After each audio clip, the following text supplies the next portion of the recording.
السلام علیکم ویورز، کیسے ہیں آپ سب؟ Welcome back to my YouTube channel.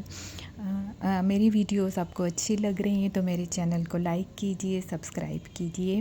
آج میں جو یہ ہے چکن کڑھائی بنا رہی ہوں اور جو ہے آپ سے باتیں بھی شیئر کرتی جاؤں گی۔ آج میں بات کر رہی ہوں گھر میں برکت کی۔ کسی کی منتھلی انکم زیادہ ہوتی ہے، مطلب گھر میں جو ہے وہ کمائی منتھلی زیادہ ہوتی ہے، لیکن پھر بھی گھر میں بے برکتی ہوتی ہے۔ مطلب ایسی بے برکتی اور بے سکونی ہوتی ہے کہ مہینے سے پہلے ہی جو ہے وہ پیسے ختم ہو جاتے ہیں، جتنے بھی ہوں اتنے خرچے بڑھ جاتے ہیں اور خرچے پورے ہی نہیں ہوتے۔ لیکن کسی کی آپ نے دیکھا ہوگا کسی کی منتھلی انکم کم ہوتی ہے لیکن پھر بھی ان کے گھر میں بہت برکت اور سکون ہوتا ہے۔ تو گھر میں برکت لانے کے لیے کیا کرنا چاہیے میں آپ کو بتاتی ہوں کہ گھر میں برکت لانے کے لیے صبح جو ہے اٹھتے ہی سورہ بقرہ کی تلاوت لگا لیں۔ جیسے آپ صبح اٹھیں پھر نماز وغیرہ سے فارغ ہو کے ناشتے کے لیے کچن میں جائیں تو اپنے موبائل میں سورہ بقرہ لگائیں اور کچن کے کام بھی کرتی جائیں اور جو ہے وہ سورہ بقرہ سنتی جائیں، تو اس سے جو ہے وہ گھر میں بہت برکت رہتی ہے۔ اس کے ساتھ ساتھ استغفر اللہ کا ورد ضرور رکھیں اپنے دل میں، ہر وقت اٹھتے بیٹھتے یہ کرتے رہیں۔ میں یہ نہیں کہہ رہی کہ ہم سب کوئی بہت گناہ گار ہیں، لیکن ہمیں پتہ نہیں چلتا کہ کوئی چھوٹے موٹے گناہ کب ہو جاتے ہیں جانے انجانے میں، تو وہ گناہ معاف ہوتے رہتے ہیں اور اس سے گھر میں برکت رہتی ہے اور ہر چیز میں جو ہے وہ سکون رہتا ہے گھر کی۔ اور میں بات آپ کو بتاؤں کہ مغرب کا وقت بہت اہم ہوتا ہے۔ اس وقت شیاطین اپنے گھروں کو جا رہے ہوتے ہیں اور مغرب کے وقت عجیب سا سناٹا ہو جاتا ہے۔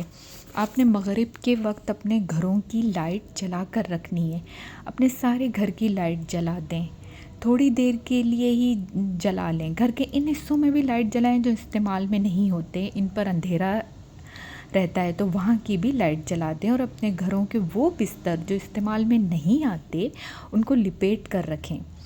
اور نیکسٹ یہ کہ آپ اپنی عبادت وقت پر کیا کریں، چاہے گھر کے کتنے بھی کام ہوں، اپنی نماز کے لیے نماز اور وقت پر ادا کریں۔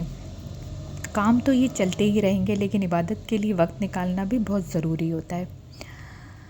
اور اپنے گھر میں بلند آواز میں اذان دلوایا کریں اپنے گھر کے مردوں سے، ٹائم بائی ٹائم جو ہے گھر میں اذان دلوایا کریں، اس سے گھر میں بہت برکت ہوتی ہے۔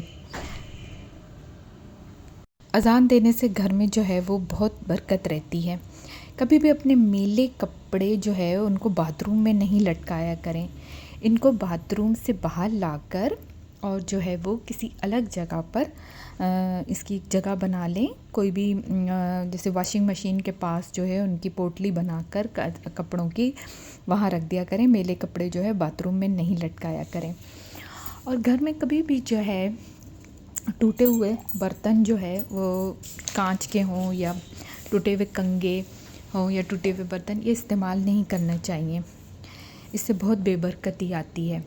اور جو ہے آپ صدقہ اور خیرات کرتے رہا کریں گھر میں جو ہے وہ قرآن خوانی کروایا کریں۔ قرآن خوانی کے لیے ہے کہ جو یہ عورتوں کو لیڈیز کو بلاتے ہیں تو یہ جو ہے نا وہ آپس میں جو ہے گوسپ میں لگ جاتی ہیں قرآن خوانی کے وقت، یا چھوٹے بچے لے کر آتی ہیں تو وہ بچے جو ہے وہ شور وغیرہ کرتے ہیں۔ اس کے لیے جو مدرسے کے بچے ہوتے ہیں نا ان کو بلا کر مہینے میں ایک بار جو ہے قرآن خوانی گھر میں کروا لیا کریں، اس سے وہ مدرسے کے بچے بھی بیچارے کہیں دور سے اور آتے ہیں مدرسوں میں تو ان کو بھی جو ہے وہ گھر کا کھانا مل جاتا ہے، تو اس سے یہ ہے کہ گھر میں برکت بھی رہتی ہے۔ تو مہینے میں ایک بار جو ہے وہ اپنی قرآن خوانی ضرور کرا لیا کریں۔ اور آپ جو ہے گھر میں قرآن پاک کی خود سے بھی جو ہے وہ تلاوت کیا کریں۔ ان سب چیزوں پر عمل کرنے سے جو ہے گھر میں بہت برکت رہتی ہے اور جو ہے ہمارے سارے کاموں میں اللہ کی رحمت شامل رہتی ہے، گھر میں بے سکونی نہیں رہتی۔ تو یہ سب چیزیں جو ہے وہ کرنی چاہیے۔ اب یہ میری چکن کڑھائی بھی دیکھیں ریڈی ہوتی جا رہی ہے، ریڈی ہونے والی ہے. اور میری باتیں آپ کو کیسی لگ رہی ہیں؟ میں کوئی بہت زیادہ ایکسپرٹ نہیں ہوں، ایک سادہ سی ہاؤس وائف ہی ہوں. اگر کوئی بولنے میں کوئی مسٹیک یا کوئی ہو جائے تو اس کے لیے جو ہے وہ میں سوری کرتی ہوں. کوئی چیز راستے سے ہٹا دینا اور کسی کی تکلیف دور کر دینا، کسی سے ہنس کے بات کر لینا، یہ بھی صدقہ جاریہ ہی ہوتا ہے. آپ کا میں جو آپ کو باتیں بتاتی ہوں اس میں سے جو بھی آپ اس پر عمل کر لیں تو یہ بھی ایک صدقہ جاریہ ہے. کسی کو اپنی اچھی باتیں شیئر کرنا اور اچھا بتانا، یہ بھی جو ہے وہ صدقہ ہی ہوتا ہے. صدقہ صرف پیسوں کا ہی نہیں ہوتا. اس کے ساتھ ہی اللہ حافظ.